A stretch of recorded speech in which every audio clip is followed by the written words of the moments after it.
ओम नमो भगवते वासुदेवाय। सभी भक्तों को जय श्री राधे कृष्ण। श्रीमद् भागवत महापुराण चतुर्थ स्कंद चतुर्दशो अध्यायः। राजा वेन की कथा। श्री मैत्रेय जी कहते हैं, वीरवर विदुर जी, सभी लोगों की कुशल चाहने वाले भृगु आदि मुनियों ने देखा कि अंग के चले जाने से अब पृथ्वी की रक्षा करने वाला कोई नहीं रह गया है। सब लोग पशुओं के समान उच्छृंखल होते जा रहे हैं।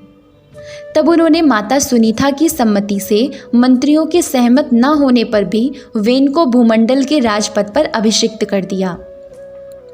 वेन को बड़ा कठोर शासक था।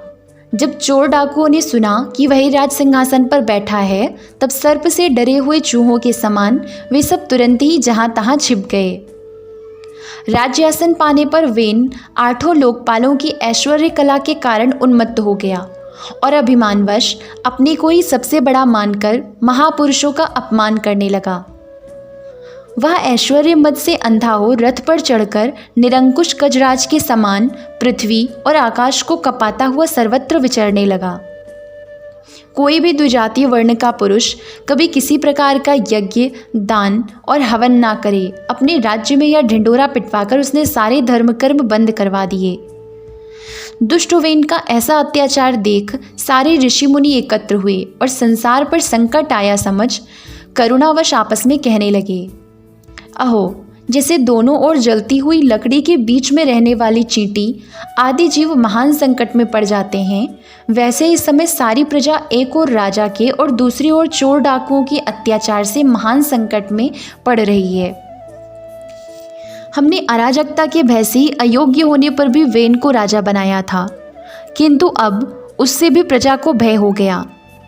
ऐसी अवस्था में प्रजा को किस प्रकार सुख शांति मिल सकती है। सुनीता की कोख से उत्पन्न हुआ यह वेन स्वभाव से ही दुष्ट है, परंतु सांप को दूध पिलाने के समान इसको पालना पालने वालों के लिए अनर्थ का कारण हो गया। हमने इसे प्रजा की रक्षा करने के लिए नियुक्त किया था, यह आज उसी को नष्ट करने पर तुला हुआ है। इतना सब होने पर भी हमें इसे समझाना अवश्य चाहिए। ऐसा करने से इसके किए हुए पाप हमें स्पर्श नहीं करेंगे। हमने जानबूझकर दुराचारी वेन को राजा बनाया था, किंतु यदि समझाने पर भी क्या हमारी बात नहीं मानेगा तो लोक के धिक्कार से दग्ध हुए इस दुष्ट को हम अपने तेज से भस्म कर देंगे। ऐसा विचार करके मुनि लोग वेन के पास गए और अपने क्रोध को छिपाकर उसे प्रिय वचनों से समझाते हुए इस प्रकार कहने लगे। मुनियों ने कहा, राजन, हम आपसे जो बात कहते हैं उस पर ध्यान दीजिए। इससे आपकी आयु, श्री, बल और कीर्ति की वृद्धि होगी। तात, यदि मनुष्य मन, वाणी, शरीर और बुद्धि से धर्म का आचरण करे तो उसे स्वर्ग आदि शोक रहित लोकों की प्राप्ति होती है। यदि उसका निष्काम भाव हो तब तो वही धर्म उसे अनंत मोक्ष पद पर पहुंचा देता है। इसलिए वीरवर, प्रजा का कल्याण रूप वह धर्म आपके कारण नष्ट नहीं होना चाहिए। धर्म के नष्ट होने से राजा भी ऐश्वर्य से च्युत हो जाता है। जो राजा दुष्ट मंत्री और चोर आदि से अपनी प्रजा की रक्षा करते हुए न्याय अनुकूल कर लेता है, वह इस लोक में और परलोक में दोनों जगह सुख पाता है।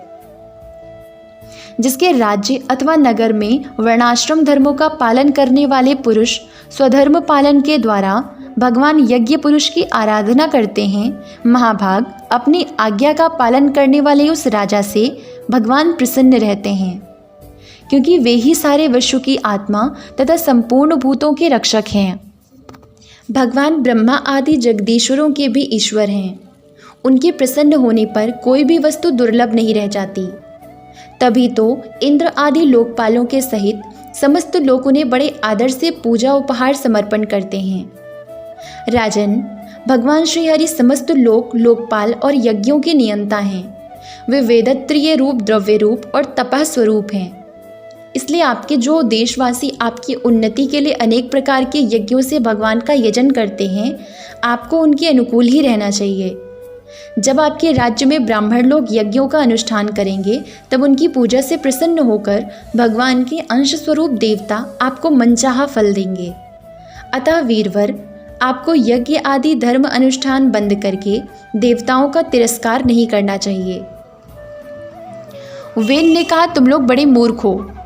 खेद है, तुमने अधर्म में ही धर्म बुद्धि कर रखी है। तभी तो तुम जीवित देने वाले मुझ साक्षात पति को छोड़कर किसी दूसरे जार पति की उपासना करते हो। जो लोग मूर्खतावश राजा रूप परमेश्वर का अनादर करते हैं, उन्हें ना तो इस लोक में सुख मिलता है और ना परलोक में ही। अरे जिसमें तुम लोगों की इतनी भक्ति है वह यज्ञ पुरुष है कौन? या तो ऐसी ही बात हुई जैसे कुलटा स्त्रियां अपने विवाहित पति से प्रेम ना करके किसी परम पुरुष में पर पुरुष में आसक्त हो जाएं। विष्णु, ब्रह्मा, महादेव, इंद्र, वायु, यम, सूर्य, मेघ, कुबेर, चंद्रमा, पृथ्वी, अग्नि और वरुण तथा इनके अतिरिक्त जो दूसरे वर और शाप देने में समर्थ देवता हैं, वे सब के सब राजा के शरीर में रहते हैं। इसलिए राजा सर्वदेवमय है और देवता उसके अंश मात्र हैं। इसलिए ब्राह्मणों, तुम मत्सरता छोड़कर अपने सभी कर्मों द्वारा एक मेरा ही पूजन करो और मुझी को बलि समर्पण करो। भला मेरे सिवा और कौन अग्र पूजा का अधिकारी हो सकता है?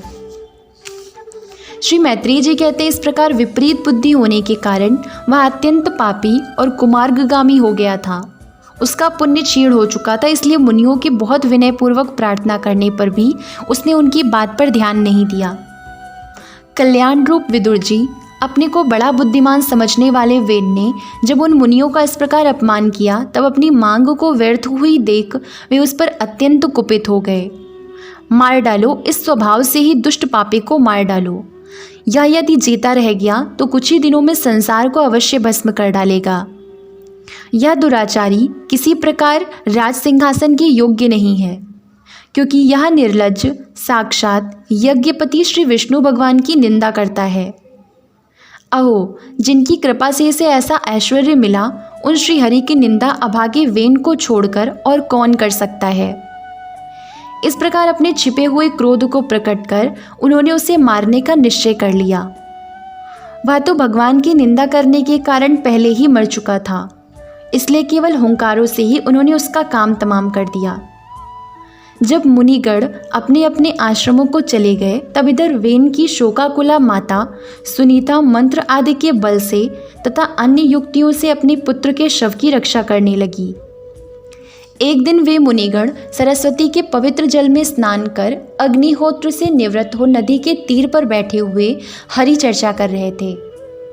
उन दिनों लोगों में आतंक फैलाने वाले बहुत से उपद्रव होते देखकर वे आपस में कहने लगे, आजकल पृथ्वी का कोई रक्षक नहीं है, इसलिए चोर डाकुओं के कारण उसका कुछ अमंगल तो नहीं होने वाला है। ऋषि लोग ऐसा विचार कर ही रहे थे कि उन्होंने सब दिशाओं में धावा करने वाले चोरों और डाकुओं के कारण उठी हुई बड़ी भारी धूल देखी। देखते ही वे समझ गए कि राजा वेन के मर जाने के कारण देश में अराजकता फैल गई है, राज्य शक्तिहीन हो गया है और चोर डाकू बढ़ गए हैं। यह सारा उपद्रव लोगों का धन लूटने वाले तथा एक दूसरे के खून के प्यासे लुटेरों का ही है। अपने तेज से अथवा तपोबल से लोगों को ऐसी कुप्रवृत्ति से रोकने में समर्थ होने पर भी ऐसा करने में हिंसा आदि दोष देखकर उन्होंने इसका कोई निवारण नहीं किया। फिर सोचा कि ब्राह्मण यदि समदर्शी और शांत स्वभाव भी हो तो भी दिनों की उपेक्षा करने से उसका तप उसी प्रकार नष्ट हो जाता है जैसे फूटे हुए घड़े में से जल बह जाता है।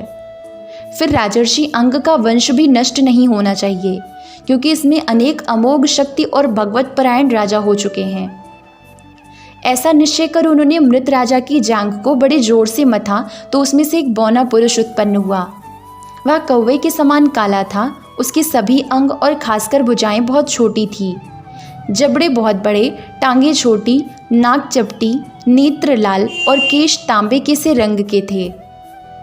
उसने बड़ी दीनता और नम्र भाव से पूछा कि मैं क्या करूं? तो ऋषियों ने कहा, निषेध, बैठ जा। इसी से वह निषाद कहलाया। उसने जन्म लेते ही राजा वेन के भयंकर पापों को अपने ऊपर ले लिया, इसीलिए उसके वंशधर नैषाद भी हिंसा, लूटपाट आदि पाप कर्मों में रत रहते हैं। अतः वे गांव और नगर में न टिककर वन और पर्वतों में ही निवास करते हैं। ओम नमो भगवते वासुदेवाय। जय श्री राधे कृष्ण।